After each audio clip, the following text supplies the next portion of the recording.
coming back. Chickens look good on you. Never touched.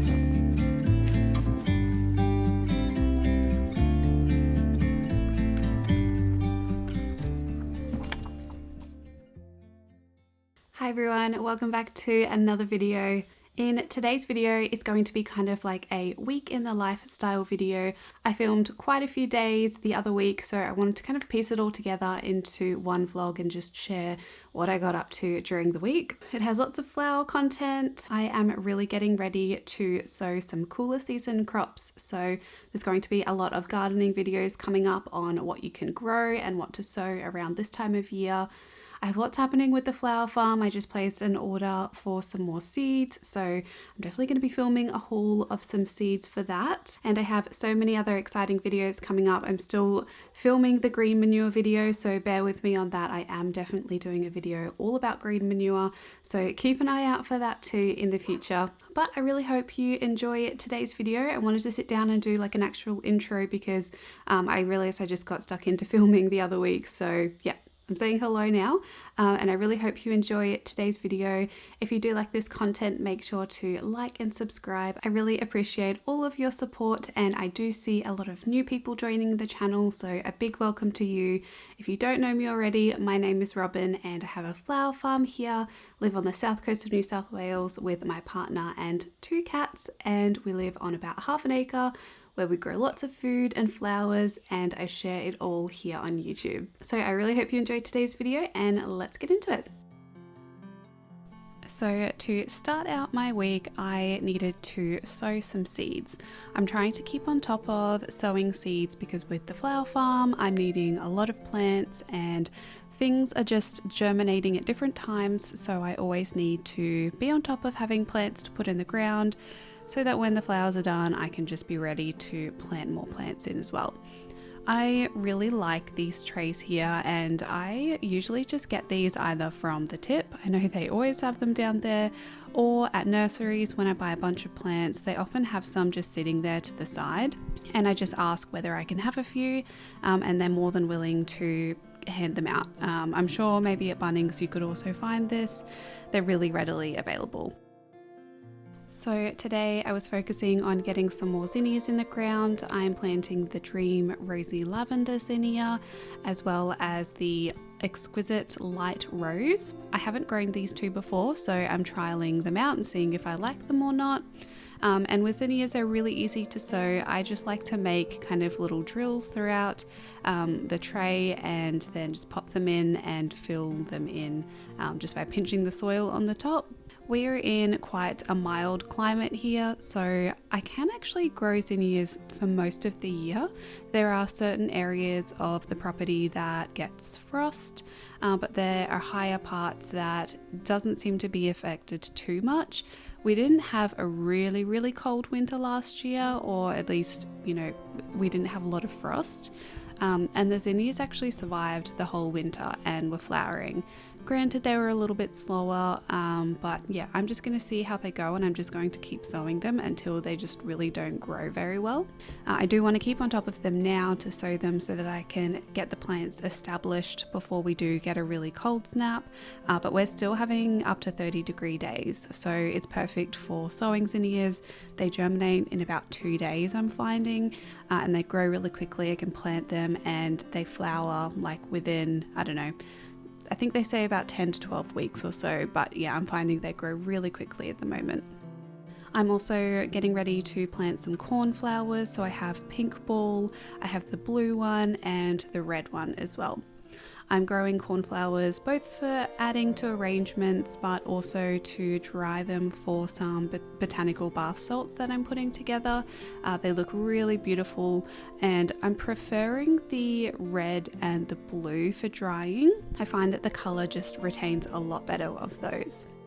And I'm also trying some early prolific straight neck zucchini. I think this can mature within about 45 days, so I'm really excited to see how quick this can mature and how quickly we can get some more zucchinis. The plants that we have are producing really well, but I would like some more because they're kind of on their way out. And I just wanted to take it easy today, not do too much in the garden, but the lamb's ear really did need a bit of a tidy up. I really like to use lamb's ear in arrangements. I find it lasts really well in water, the spikes of the lamb's ear.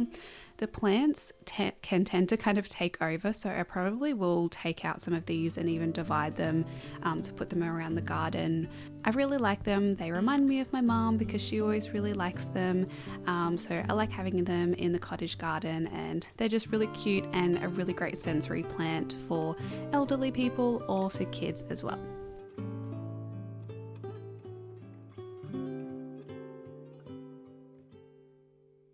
Alright, so the next day, this was Tuesday, and I woke up really early, so you're going to see my morning face soon, but I wanted to go and harvest the flowers for the weekly bunches.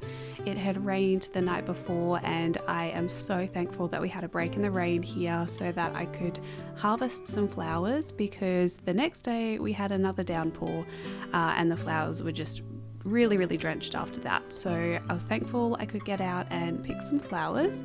I'm just filling up some buckets here with some fresh water. I like to do this straight away by just doing fresh water in buckets and then taking them straight out to pick the flowers. I have been really diligent with washing my buckets to make sure that the water can be as fresh as possible when I pick them, just so that they last longer and there's no kind of contamination or disease in the water that may impact the stems. So you can see my zinnias, some of them are looking a little bit worse for wear after the rain, but I'm just going to go through and pretty much pick all of the older flowers that I'm just throwing on the ground around, or the flowers that are going to be used for the bunches.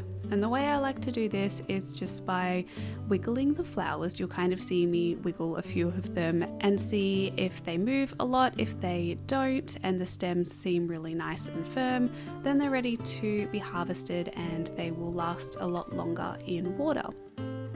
I have so many beautiful zinnias that I am just loving, particularly the Queen Lime series. I'm pretty much just going to be growing that, as well as a few other staple colours. The Queen Lime that you'll see in this bucket soon, you can just see all of the beautiful blush colours they just go so well with every zinnia.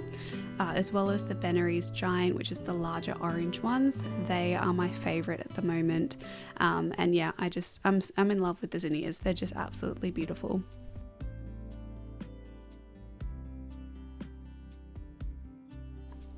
Another staple that I have been using in the arrangements is Cosmos, and particularly Cosmos Greens. I watched a video from Phaedra from Noble Flowers, who really enjoys using Cosmos Greens. I think she pretty much just uses the Cosmos plant for the greens as well as some of the flowers, but the greens are beautiful in arrangements, and I'll show you in a little bit of what an arrangement looks like with the greens in them, but they retain their structure and their color in water. I did a few trials of them, and for about a week and a bit they looked amazing in water. So you can see that I'm just going through and picking some of the Cosmos Greens. I really love the kind of very whimsical style bouquet, as you'll kind of get to know over the videos. I love things like this Feverfew here and Yarrow, Status, anything that is kind of soft or whimsical, I will add to a bouquet really. I have also been loving this here, which is Sea Holly or Eryngium.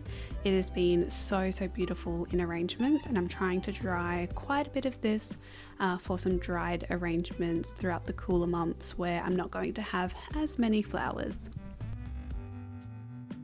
And of course, all of the Cosmos just look absolutely beautiful and very whimsical.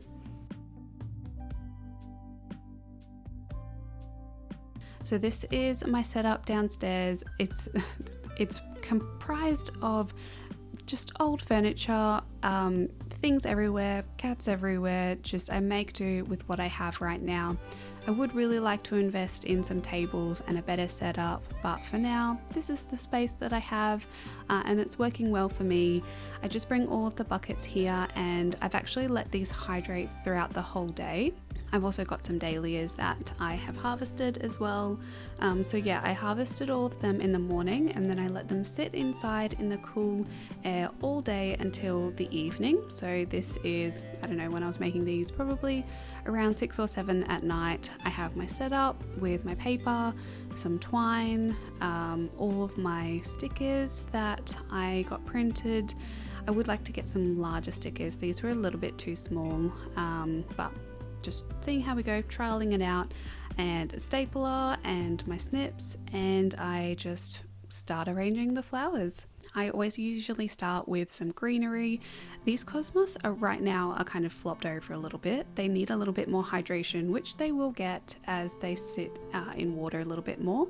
So they look a little bit like this now, but I guarantee you they will stand upright after some more hydration in the water. So yeah, I usually start with some greenery and some filler flowers like the yarrow to bulk up the arrangement and just kind of see what colors I have working with the arrangement, what I like, and usually it's something kind of pink and pastel. I've been struggling using some of the orange ones, but they're always the ones that go really quickly, so I'm learning how to arrange all of these flowers. So I usually add all of that in, and then I will add my focal flowers, which are the zinnias right now, just around all of these filler flowers, however they look good. Chuck in some feverfew because that brings it all together, and then I just kind of move it around, see where I can add in some more flowers, and make sure that I'm just removing some of the greenery below the top of the flowers, just to prevent any of that touching the water.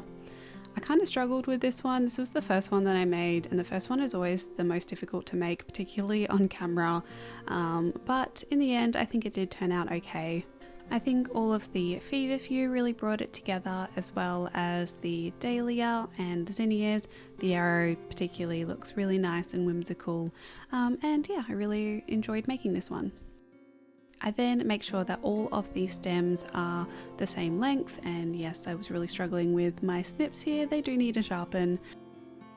It just means that when you put the arrangement in the vase, all of the stems can be at the same level to uptake some water. And then I just take some twine, quite a little bit of it, to wrap the bunch.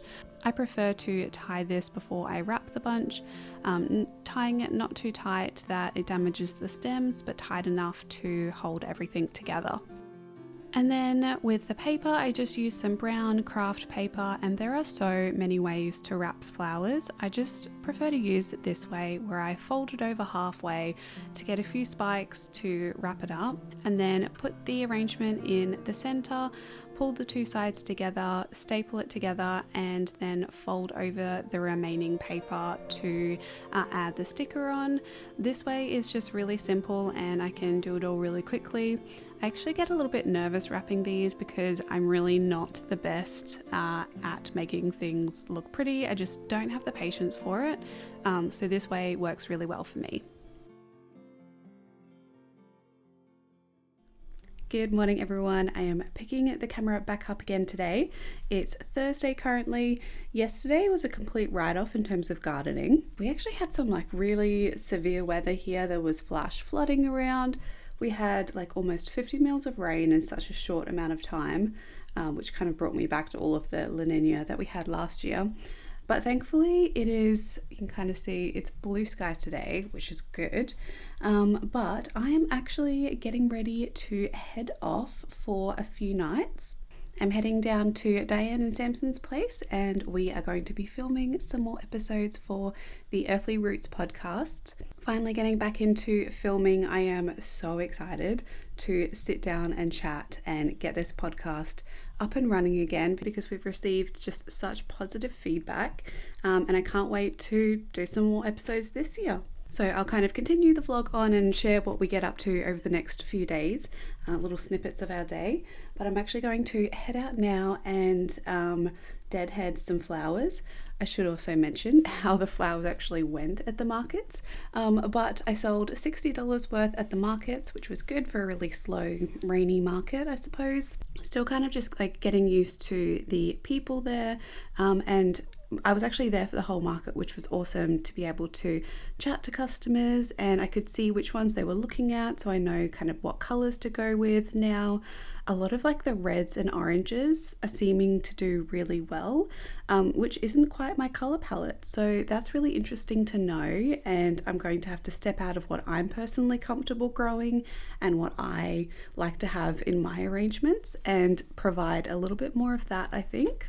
But I also learnt how to weigh the veggies and sell Jeff's plants and seeds. So our stall it just looked super amazing. It was super cute. And yeah, it was a really fun time to learn how to set up a market, how to pack up, how to interact with customers, even the ways that you stand and present yourself to the public. I noticed, I was trying to have, my hands behind my back a lot of the time rather than, crossed hands at the front of my body, and just to seem a little bit more approachable.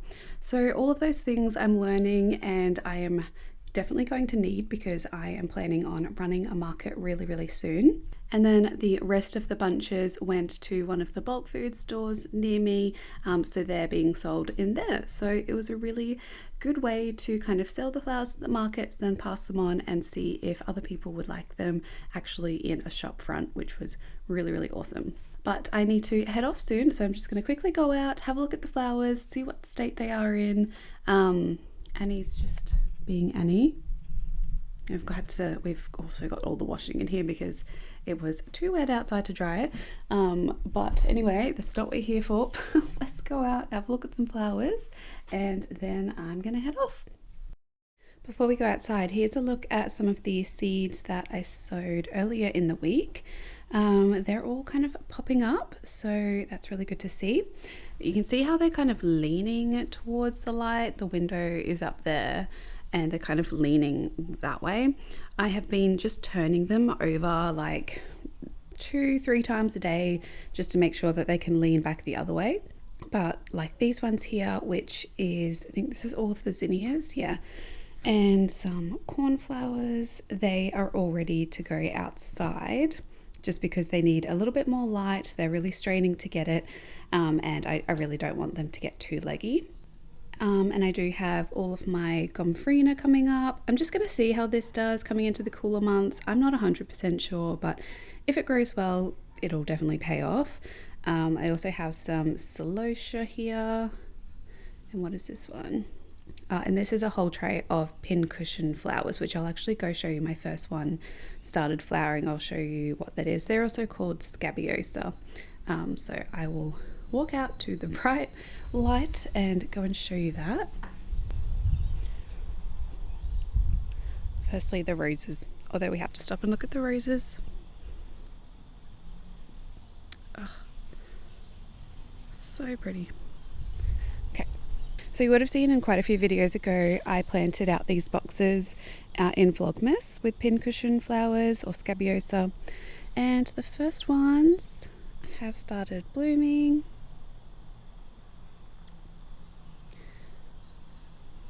Hopefully that's in focus. They're really pretty, and I think they're going to be a really great filler flower, and I'm hoping that all of these, or most of them, will be blooming early next week in time for Valentine's Day. But also the very first tomato is ready to pick.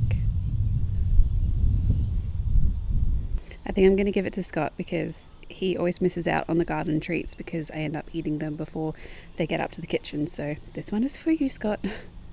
Okay, I have my snips, and I'm just going to really quickly go through all of the zinnias there and just snip them off, not really right down the bottom of the base where I should be doing. Just don't have enough time for that. I'm just going to snip them off, the ones that aren't looking great, and hopefully we get some new ones in time for Valentine's Day, because I do have some pre-orders for Valentine's Day, and yeah, I also just want stock for the markets next week, and hopefully a bigger market that I really want to run on Saturday. We'll see how that goes. I think the bees are catching up for the last few days of rain.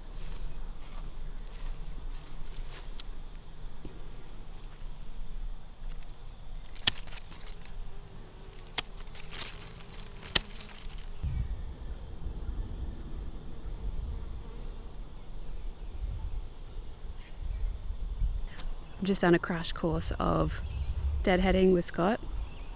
He's taking some notes. He'll be fine over the weekend. It's only a few things that just need to be deadheaded, like the zinnias and cosmos. It's mainly because of Valentine's Day. I really do want a good amount of flowers for Valentine's Day and next week. But yeah, he'll be fine. He'll be fine. But I need to head up and finish packing and then get on the road. So yeah, I'm really excited to head down, and I'll share what we get up to over the next few days.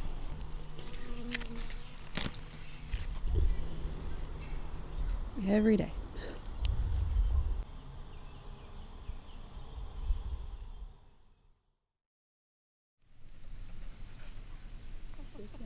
Chickens everywhere.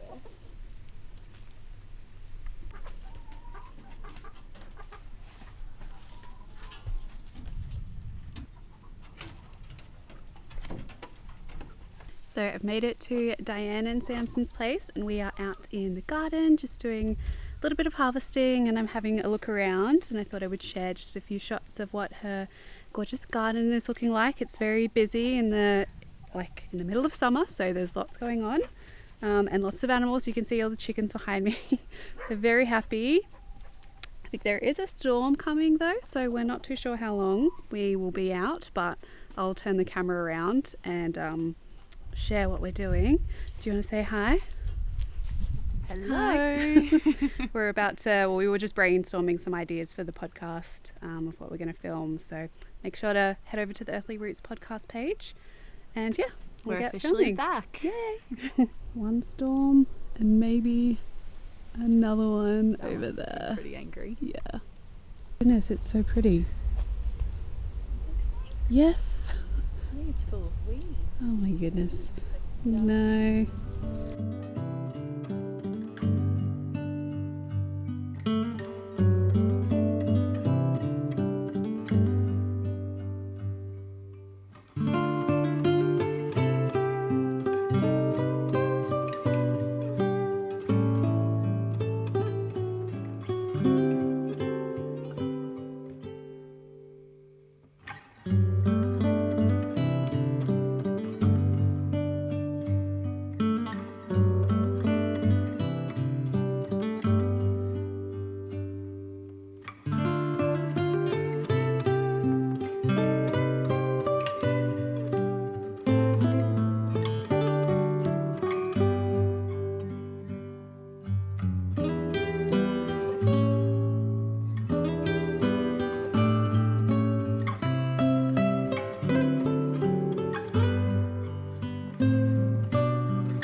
So we had a very successful podcasting filming day yesterday. We got one episode filmed, the first episode back, and it is Saturday now, and we are going to be filming some more episodes and just doing a few things in the garden, maybe filming a little garden tour video just to see what's happening in Diane's garden right now. And I'll just share some little snippets of what we're getting up to today, and probably lots of footage of the animals because I absolutely just love the chickens. And I'll also actually go show you the baby chicks that have hatched. They're so adorable, and I'm very tempted to get chickens like ASAP. I'll have to ask Scott, but we'll see how we go. Diane has made us some crepes for breakfast this morning. I feel like I'm always constantly spoiled here for food and drinks, so I'll show you what they look like, and yeah, I'll just share what we're getting up to today. It's a lovely day, although it is going to be really hot. I think it's going to be almost 35 degrees, so it might be morning activities and afternoon activities, but I'm sure it'll be a great day.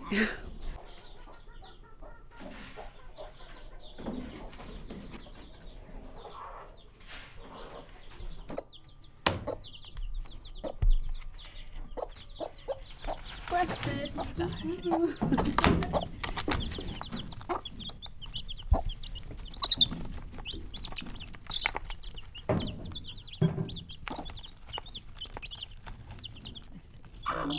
adorable. Little baby. I don't want to hurt you. So good. Chickens look good on you. I'm attached. Sold. Coming home. So little. Oh, yeah. Eris is like, what's that you got Can there? I have a hold?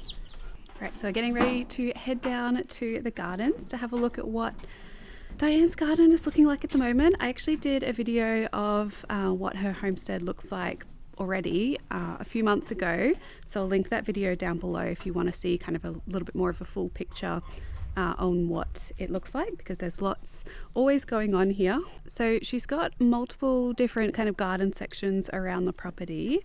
This one here behind me, is this your original garden that you had? This is the very first one. Yeah, okay. Yeah, so she's got a lot of raised beds in this area. So I'll turn you around and share what she's growing in here. I think on her video she's going to be talking a lot about just some things that she's doing to finalise the end of summer and harvest, and maybe what she's going to be planting in those places. So I'll share a bit of that as well. We've got the noise of the chickens behind. They're still in their coop trying to learn to lay eggs in there rather than around her property, because she's been finding eggs just random places. So they're in there, and yeah, I'll turn you around and share close-ups of the garden because it's so pretty. So Diane was just picking out some nasturtiums, because once you have nasturtiums in an area, I feel like you have them there forever, and they just keep popping up. But in here you can see she's got some beautiful beans, some more tomatoes, and I just love how you make all these structures though. They make the garden look so rustic and beautiful. I think the height really adds a lot to the garden. I feel like without it looks really just flat. Around here anyways, with the slopes. Definitely. Pretty. We've got some sweet potato down here. More tomatoes, more beans. And then up here, you would have seen that I have some rhubarb in my garden. This is where it originally came from.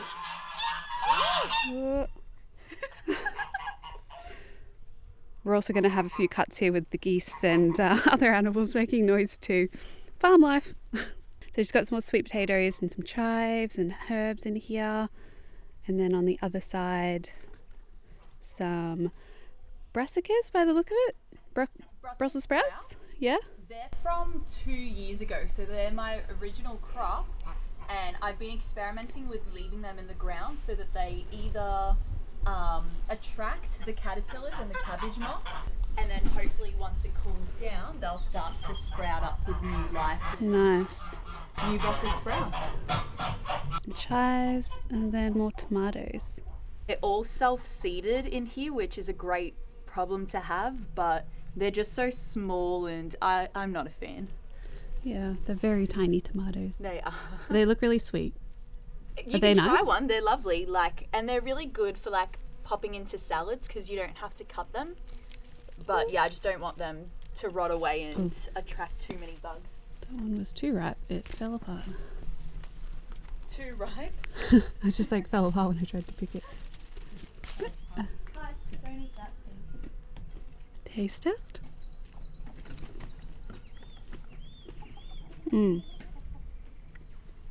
They are so sweet. So nice. And usually I'm not a big raw tomato fan, but I could definitely eat those. Oh yeah, I Yeah. forgot you saying that yesterday. But cherry tomatoes are different though. When Yeah. they're small and sweet, they're delicious.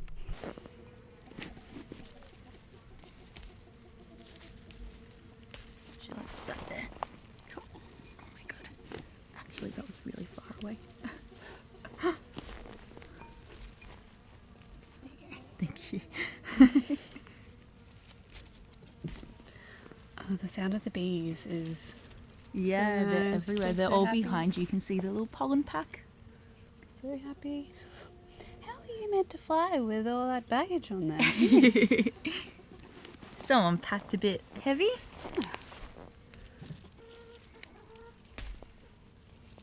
Do you know what variety these are?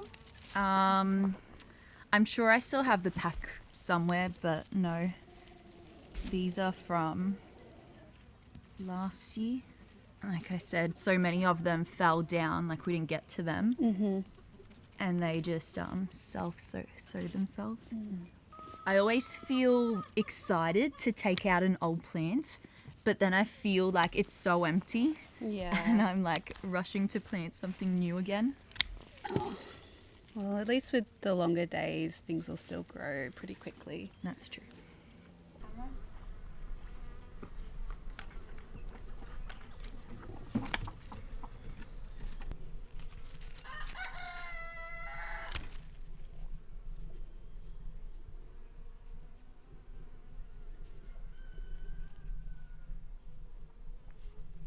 You've got so many carrots? Yeah. So I made a little mix. So this is all like carrots, radishes, lettuce. You know, it might be a lettuce, different types of greens. Yeah, nice. So yeah, just a whole little selection. Yeah. Coriander, I think, as well. Oh, yeah. I really like coriander. Yeah, same. I'm almost sad that it doesn't grow as well for me in summertime because that's when Yeah. I like to eat it. Yeah, true. So in this space here, what are you going to plant, do you reckon? I was just having a little think about it, and I'm wondering if I plant a lot of spinach here, potentially some root crops like potatoes as well. Just have like a bed of spinach and potatoes. Yeah, that sounds good. Yeah. There's a big snail in there. Where? Oh, yeah. Let's see if the geese like snails. Yeah. Will the geese eat the snail? Let's chuck it to them. Oops, well, he's dead. Should have done it a little closer. Sorry. Anticlimactic. That's okay. By the way, that's their bus down there that they're renovating to build as a tiny home. Do you want to look inside it? It's been a while since you've seen it. Yeah. It's a mess in there. Prepare yourselves. It's a renovation zone, that's for sure. Yeah.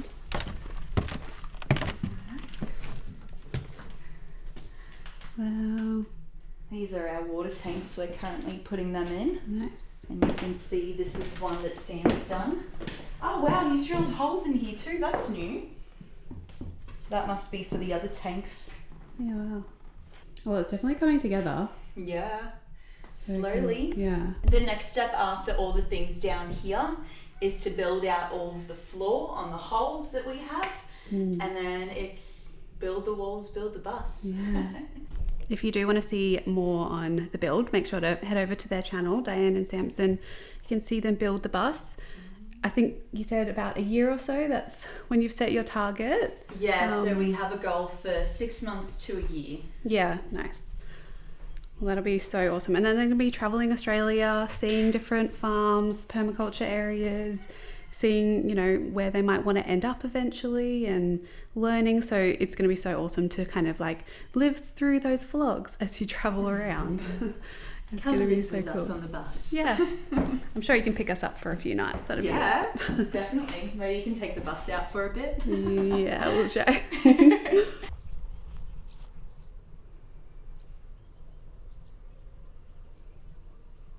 So I did share a little bit yesterday of what we harvested from here, but I thought I would just kind of do a little bit of an overview of what she has in here, and Diane can chat through a few things as well just to wrap this video up. It's definitely warming up, so we're not going to spend too much time out here, But I'll hop over the fence. So like me, Diane kind of follows a lot of permaculture principles and incorporates flowers into the garden, you can see over there, and has kind of set beds. So she's got a lot of wooden planks and things like that to define where the garden beds are, and then plants throughout pretty much, so creating really a lot of diversity to encourage pollinators. She's also got bees on the property, so that really helps with pollinating a lot of like the zucchinis and pumpkins down the back, and just really kind of creates a little bit more biodiversity to minimize pest damage. So I've noticed there's a lot of these like little vinegar flies on some of the plants, which you might find in your garden as well. I don't think they stick around for too long, but I was going to ask Diane whether or not they are impacting her plants or not. Yeah, so I think they came at the end of summer last year, and the same thing is happening this year. So they have their season, but so far I haven't really noticed them actually damage the fruit. I think their role is to pretty much just clean up any rotting fruit or vegetables that are in the garden, as opposed to like a fruit fly actually damage the plants. It's literally on everything. Like there isn't just one plant that they seem to like this time round. Like they're just everywhere. And I wonder if it's just caused by the rain or the heat. Yeah. Right, we did a bit of clearing and cleaning up in the garden, so you can check out Diane's channel to see that. She's just going to let the chickens out now, so I'll share the chickens being let loose from their coop. Get out. Ready? Yeah.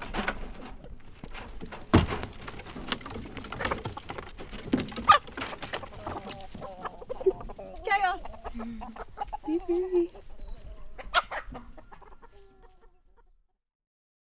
I also realised I didn't do an outro to this video. I kind of just stopped filming because I was getting a lot of clips and that was just too much for a video. So I'm going to continue and making more week in the lifestyle videos, but I really enjoyed my time with Diane and Samson. We got a lot done for the podcast, so make sure to keep an eye out for the Earthly Roots podcast. The first episode will be coming back on the 2nd of March, so keep an eye out for that. And thank you so much, Diane, for having me for the weekend. It was really lovely to see your beautiful homestead, and you've definitely inspired me to get chickens ASAP, so I need to organise an area for some chickens maybe. We'll see. So thank you so much for watching. Make sure to give it a like and subscribe if you did enjoy, and I hope you're having a lovely day wherever you are in the world, and until my next one, happy gardening everyone. Bye.